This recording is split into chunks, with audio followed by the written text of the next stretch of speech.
بسم الله الرحمن الرحيم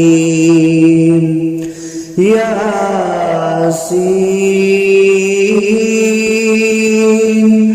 والقرآن الحكيم إنك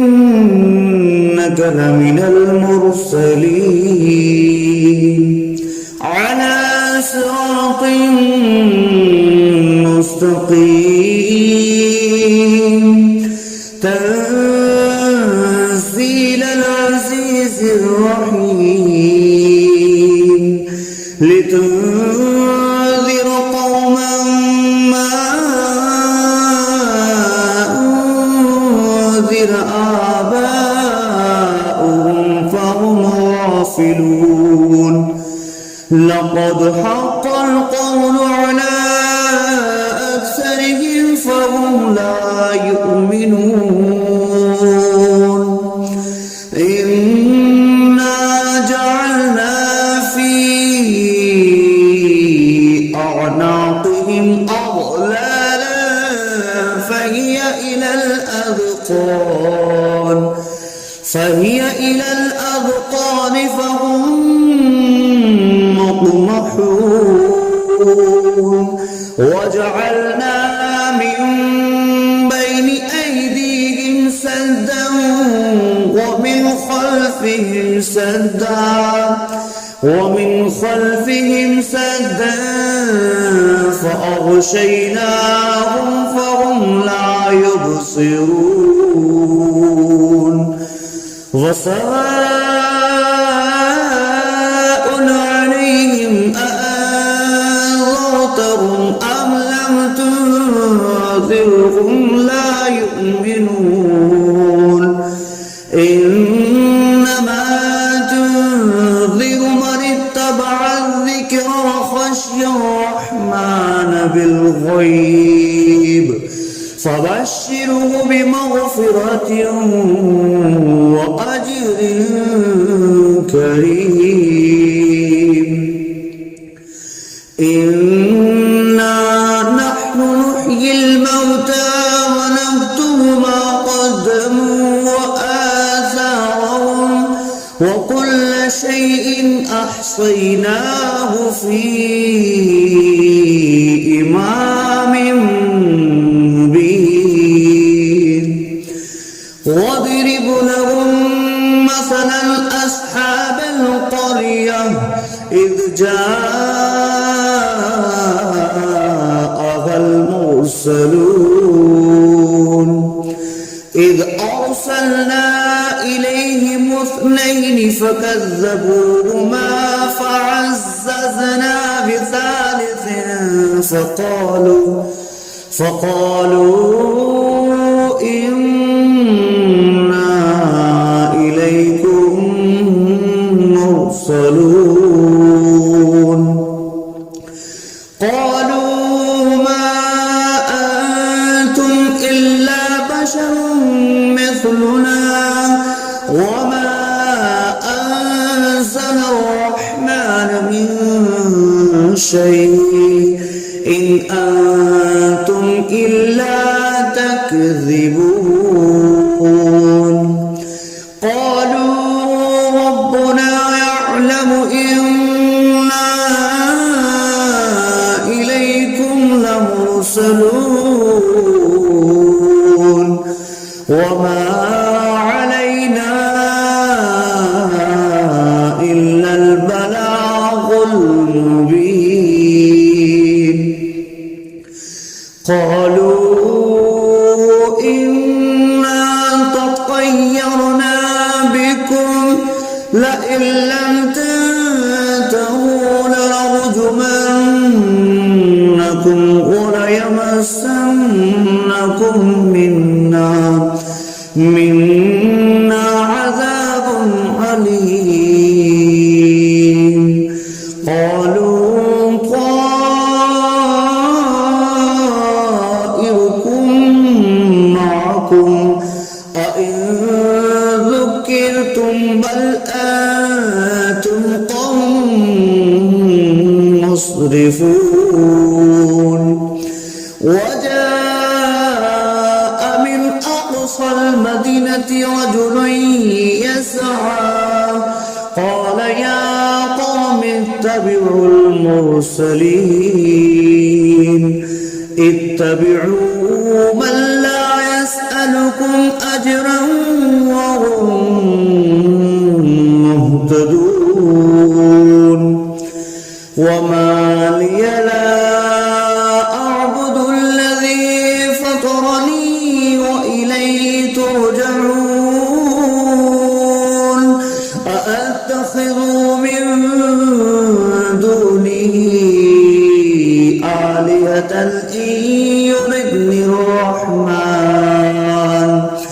إن يردني الرحمن بضر لا تغن عني شفاعتهم شيئا ولا ينقذون إني إذا لفي ضلال مبين إني آمنت بربكم فاسمعون قيل ادخل الجنة قال يا ليت قومي يعلمون بما غفر لي ربي وجعلني من المكرمين وما أنزلنا على قومه من بعده من جند من السماء وما كنا منزلين إن كانت إلا صيحة واحدة فإذا هم خامدون يا حسرة على العباد ما يأتيهم من رسول إلا كانوا به يستهزئون ألم يروا كم أهلكنا قبلهم من القرون أنهم إليهم لا يرجعون وإن كل لما جميع لدينا محضرون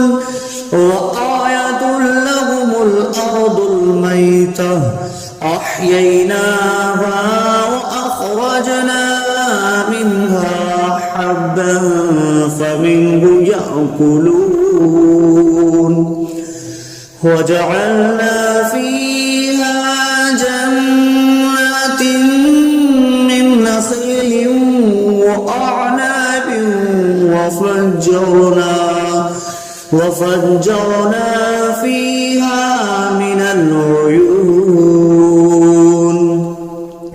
ليأكلوا من ثمره وما عملته أيديهم أفلا يشكرون سبحان الذي خلق الأزواج كلها مما تنبت الأرض ومن أنفسهم ومما لا يعلمون وآية لهم الليل نسلخ منه النهار فإذا هم مظلمون والشمس تجري لمستقر لها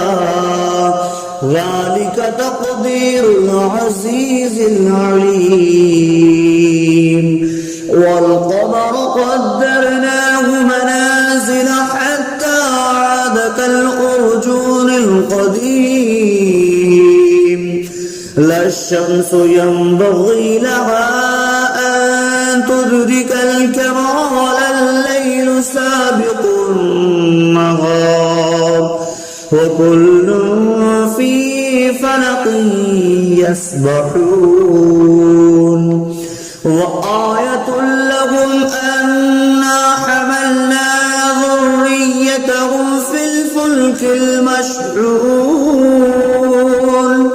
وخلقنا لهم من مثله ما يركبون وإن نشأ نغرقهم فلا صريخ لهم ولا هم ينقذون إلا رحمة منا ومتاعا إلى حين وإذا قيل لهم اتقوا ما بين أيديكم وما خلفكم لعلكم ترحمون وما تأتيهم من آية من آيات ربهم إلا كانوا عنها معرضين وإذا قيل لهم أنفقوا مما رزقكم الله قال الذين كفروا للذين آمنوا أنطعم من لو يشاء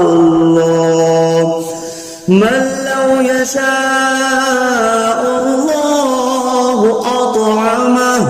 إن أنتم إلا في ضلال مبين ويقولون متى هذا البعد إن كنتم صادقين ما ينظرون إلا صيحة واحدة تأخذهم وهم يخصمون فلا يستطيعون توصية ولا إلى أهلهم يرجعون ونفخ في الصور فإذا هم من الأجداث إلى ربهم ينسلون قالوا يا ويلنا من بعثنا من مرقدنا هذا ما وعد الرحمن وصدق المرسلون إن كانت إلا صيحة واحدة فإذا هم جميع لدينا محضرون فاليوم لا تظلم نفس شيئا ولا تجزون إلا ما كنتم تعملون إن أصحاب الجنة اليوم في شغل فاكهون هم وأزواجهم في ظلال على الأرائك متكئون لهم فيها فاكهة ولهم ما يدعون سلام قولا من رب رحيم وامتازوا اليوم أيها المجرمون ألم أعهد إليكم يا بني آدم ألا تعبدوا الشيطان إنه لكم عدو مبين وأن اعبدوني هذا صراط مستقيم ولقد أضل منكم جبلا كثيرا أولم تكونوا تعقلون هذه جهنم التي كنتم توعدون اصلوها اليوم بما كنتم تكفرون اليوم نختم على أفواههم تشهد أرجلهم بما كانوا يكسبون ولو نشاء لطمسنا على أعينهم فاستبقوا الصراط فأنى يبصرون ولو نشاء لمسخناهم على مكانتهم فما استطاعوا مضيا ولا يرجعون ومن نعمره نكسه في الخلق أفلا يعقلون وما علمناه الشعر وما ينبغي له إن هو إلا ذكر وقرآن مبين لينذر من كان حيا ويحق القول على الكافرين أولم يروا أنا خلقنا لهم مما عملت أيدينا أنعاما فهم لها مالكون وظللناها لهم فمنها ركوبهم ومنها يأكلون ولهم فيها منافع ومشارب أفلا يشكرون واتخذوا من دون الله آلهة لعلهم ينصرون لا يستطيعون نصرهم وهم لهم جند محضرون فلا يحزنك قولهم إنا نعلم ما يسرون وما يعلنون أولم ير الإنسان أنا خلقناه من نطفة فإذا هو خصيم مبين وضرب لنا مثلا ونسي خلقه قال من يحيي العظام وهي رميم قل يحييها الذي أنشأها أول مرة وهو بكل خلق عليم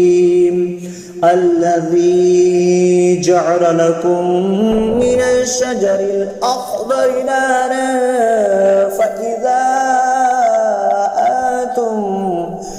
فإذا أنتم منه توقدون أوليس الذي خلق السماوات والأرض بقادر على أن يخلق مثلهم بلى وهو الخلاق العليم إنما أمره إذا أراد شيئا أن يقول له كن فيكون فسبحان الذي بيده ملكوت كل شيء وإليه ترجعون بسم الله الرحمن الرحيم الرحمن علم القرآن خلق الإنسان علمه البيان الشمس والقمر بحسبان والنجم والشجر يسجدان والسماء رفعها ووضع الميزان ألا تطغوا في الميزان وأقيموا الوزن بالقسط ولا تخسروا الميزان والأرض وضعها للأنام فيها فاكهة والنخل ذات الأكمام والحب ذو العصف والريحان فبأي آلاء ربكما تكذبان خلق الإنسان من صلصال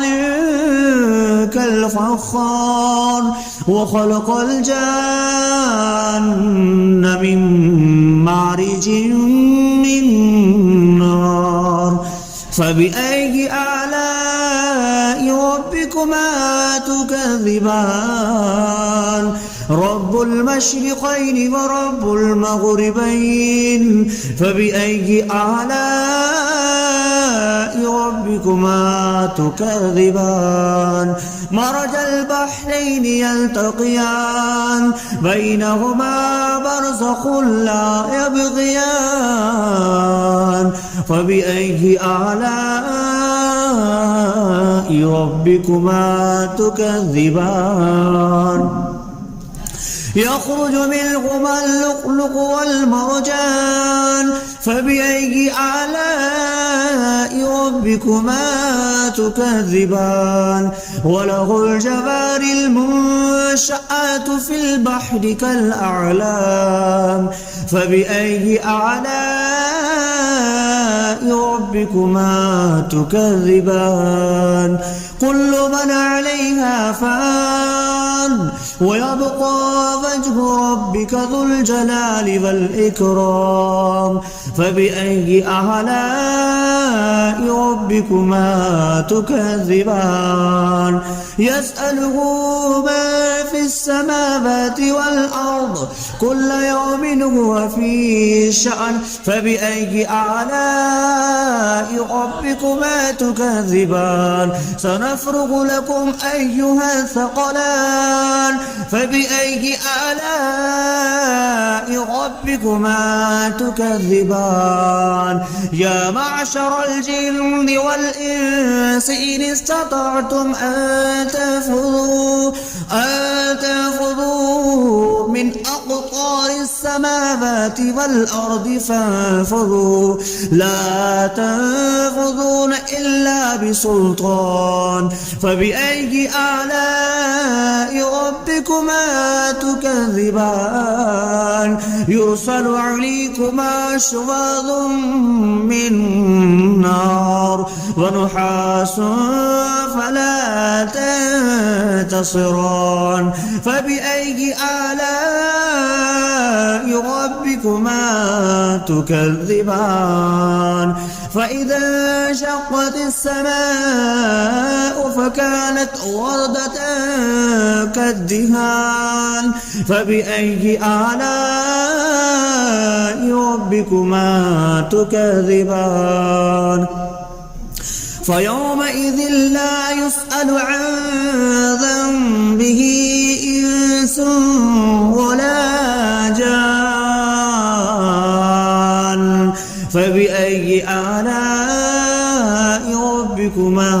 تكذبان يعرف المجرمون بسيماهم فيؤخذ بالنواسي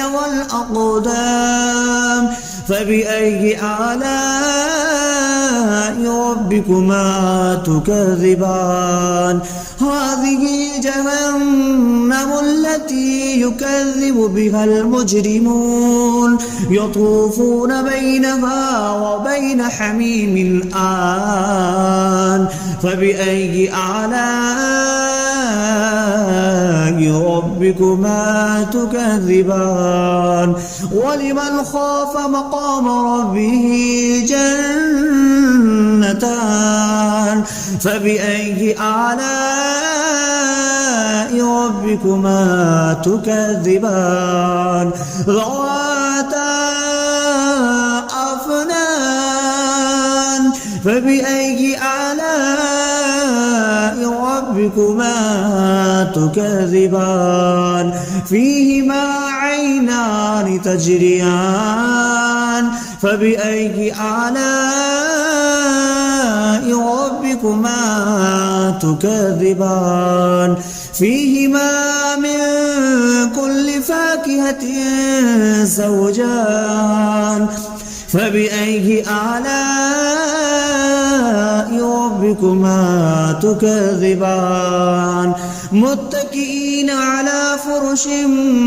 بطائنها من استبرق وجنى الجنتين دان فبأي آلاء ربكما تكذبان فيهن قاصرات الطرف لم يطمثهن إنس قبلهم ولا جان فبأي آلاء ربكما تكذبان كأنهن الياقوت والمرجان فبأي آلاء ربكما تكذبان هل جزاء الإحسان إلا الإحسان فبأي آلاء ربكما تكذبان ومن دونهما جنتان فبأي آلاء ربكما تكذبان مدهامتان فبأي آلاء ربكما تكذبان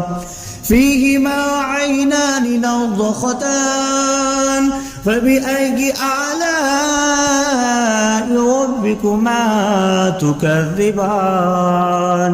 فيهما فاكهة